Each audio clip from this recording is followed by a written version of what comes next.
સિહોર મોટા ચોક રાજગોર શેરી ખાતે રસ્તાની તમામ ગટરો ઉભરાતા શિવજીના મંદિરમાં પાણી ઘૂસ્યા છે તે શરમજનક વાત છે। જયરાજસિંહ મોરી।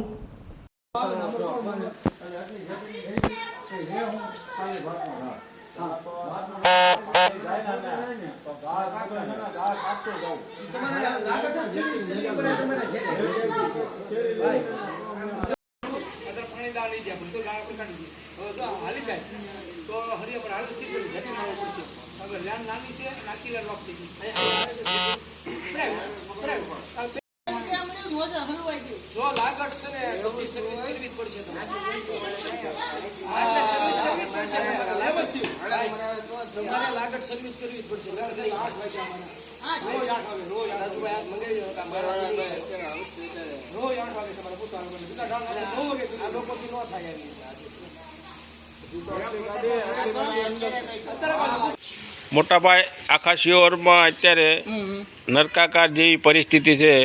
एक पण विस्तार एवो नथी कि ज्यां गटर न उभराती होय। बराबर, तो ये बाबते तमे अत्यारे शा माटे अहींया भेगा थया छो? आखा शिहोરમાં તમે જોવો તો ખાતે ખાતે તમે કે ગટર તો ઉભરાય જ છે, 100%ની વાત છે।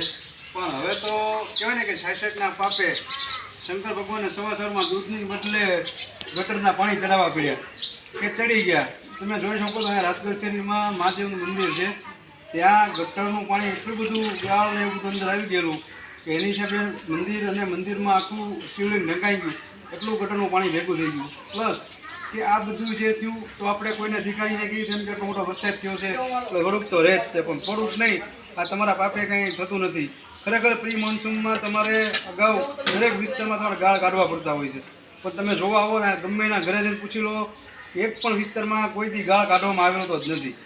જોવા પહેલાં તમે કાઢ્યો હોત ગાળ તો ત્યારે પોઝિશન શિવોની ન હાલત થતી હોય। અને અત્યારે લગી તો અમે સાનામાં બેઠા હતા, હું કેમ કે હાલો ભાઈ કંઈક ને કંઈક આવો પ્રોબ્લેમ રહે। હવે તો આજ હદ થઈ ગઈ, ભાજપ કે હિન્દુ કોઈ હિન્દુના નામે તો કાંઈ હવે એને શરમ જેવી જાતે નથી। અહીંયા એક પણ કોર્પોરેટર ખાલી રાજેશભાઈ ને રાજુભાઈ મોચી એમના સિવાય કોઈ કોર્પોરેટર આવ્યા નથી। અમારા અહીંયા આરોગ્યના ચેરમેન છે એ પણ રોકાણા નથી અત્યાર સુધી। તો ખાલી આમ તેમ તો હિન્દુના નામે તરી ખાવાનું તમારે અહીંયા આગળ આવો એટલે મોટા ચોક વિસ્તારમાં હનુમાનજી મહારાજનું મંદિર છે, ત્યાં હનુમાનજી મહારાજના મંદિરે ભક્તો દર્શન કરવા નથી શકતા, કેમ કે દરરોજ છેલ્લા 20 દિવસથી ગટર ઉભરાતી હોય છે એટલે દર્શન કરવા પણ નથી જઈ શકતા।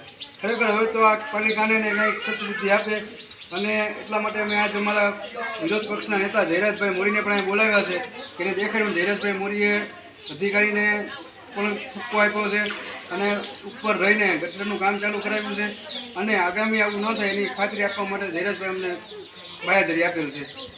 आप विरोध पक्षना नेता छो અને આપે ગટર બાબતે શિહોર નગરપાલિકાને અગાઉ રજૂઆત કરેલી છે, તેમજ સામાન્ય સભામાં પણ આ મુદ્દો ઉઠાવવામાં આવ્યો છે, તો આ બાબતથી તમારે શું કહેવાનું થાય? શિહોરમાં જૂના શાસકોના પાપે સમગ્ર શહેર આજે ગટર ઉભરાવાની સમસ્યાથી પીડાઈ રહ્યું છે, અને દુઃખ સાથે એ કહેવું પડે કે ભાઈ તમામ વહીવટકર્તાઓને ખબર હતી કે ભાઈ આપણે અહીંયા ગટરની શું પરિસ્થિતિ છે અને શું શું સમસ્યાઓ છે। તો જેમ જયદીપભાઈ વાત કરી એમ કે ભાઈ પ્રી મોન્સૂન કામગીરીમાં બધી ગટરમાંથી અગાઉ ગાળ ઉપડાવી લેવો પડે, પરંતુ ખાટલે મોટી ખોટ એ છે કે ભાઈ સમગ્ર શિહોરમાં માત્ર અત્યારે ગટર વિભાગમાં કુલ મળીને માત્ર 13 કર્મચારીઓ કામ કરી રહ્યા છે। આજે 80-90 હજારની વસ્તી હોય, ગટર ઉભરાવાની આટલી બધી સમસ્યા હોય એટલે માત્ર થોડા એવા કર્મચારી ગણ્યા ગાંઠા હોય એટલે સ્વાભાવિક જ્યારે આવી અતિવૃષ્ટિ જેવી પરિસ્થિતિ થાય એટલે એ લોકો બધે પહોંચી ના શકે, અને એના લીધે અનેક વિસ્તારોમાં લોકોને હાલાકી ભોગવવી પડે છે। આજે મારે અમારા કાર્યકર્તા જયદીપભાઈનો ફોન આવ્યો, ભાઈ ગટર બાબતે પ્રશ્ન હતા એટલે આજે અમે અહીંયા સ્થળ મુલાકાત લીધી છે। અવારનવાર જ્યારથી આ વરસાદ આવ્યો ત્યારથી ગટર બાબતે અમે કર્મચારીઓ સાથે સંકલનમાં રહી છે, અધિકારી સાથે પણ સંકલનમાં રહી છે, પરંતુ જે મુખ્ય તકલીફની વાત છે કે ભાઈ જૂની જે ગટર યોજનામાં ભ્રષ્ટાચાર થયો અને વ્યવસ્થિત કામ ન થયું એના લીધે અત્યારે શહેરની પ્રજાને હાલાકી ભોગવવી પડી છે, અને એના લીધે આજે ખૂબ દુઃખ સાથે કહેવું પડે કે ભાઈ જે હિન્દુત્વની મોટી મોટી વાતો કરીને સત્તામાં આવ્યા છે, પણ મહાદેવના મંદિરે આજે અમે અહીં આવીને જોયું તો મહાદેવના મંદિરે ભક્તો દૂધ ચડાવતા હોય છે, એના બદલે અત્યારે ગટરનું પાણી ત્યાં મંદિરમાં જોવા મળ્યું, જે ખરેખર ખૂબ દુઃખ થયું। અને એની મંદિરની પણ એના સ્થાનિક યુવાનોએ સાફ સફાઈ અત્યારે કરી છે, અને ગટરનું પણ આપ જોઈ શકો છો કામ ચાલુ છે।